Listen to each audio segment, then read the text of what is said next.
Летно лудило го зафати Охрид. Градот тече од сите страни. Илинден го наполни туристичкиот центар. Слободни соби во хотелите нема, а дебело се офајдија и приватните станоиздавачи. На Охридското шеталиште и по чаршијата, посебно во вечерните часови, нема игла каде да се фрли. Во неподносливо топлите ноќи, градот е буден 24 часа. Има многу наши врсници и градот е препун. Каде одите обично во вечерните часови?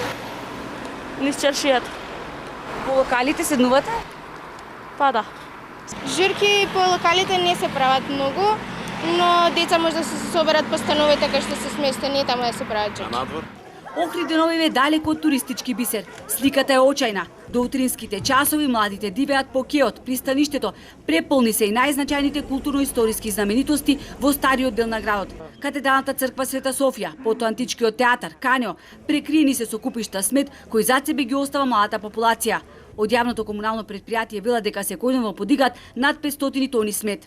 Кога на прв поглед гледаме многу лоша слика која како туристички центар Охрид не ја заслужува, значи во тие часови на плоштадот можем да кажем дека дивеат преку 1000 можда млади лица од помлада популација и зад се оставаат огромни количини на смет, па тие се во алкохолизирана состојба. Магистралниот пат Охрид Светинаум е преоптоварен и нефункционален. До плажите каде се создава неконтролиран метеж се патува и по неколку часови.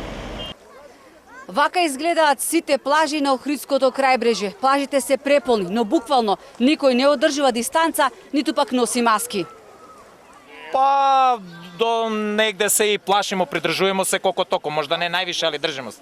Ма ни вие, ни никој на плаживе нема маски. Па на маски на плаживе, зашто би било маски на плаживе? За разлика од други години многу е полн. Па за разлика од други години ние обично одевме по други држави. Абе преполно може и, али со наши туристи. Маски не носите ни вие ни дечи. Не, имам, ама ние сме фамилија.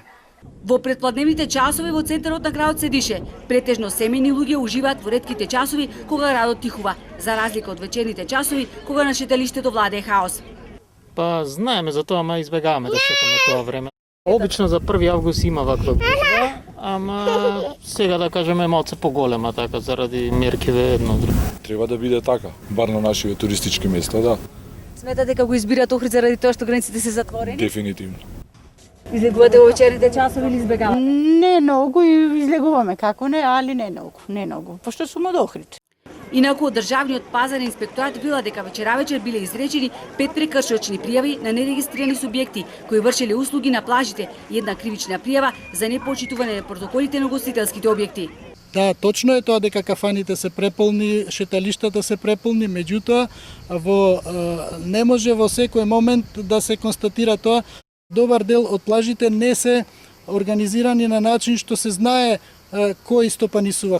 Во полицискиот билтен стои дека синоќа се евидентирани 3 инциденти во кои дошло до физичка пресметка.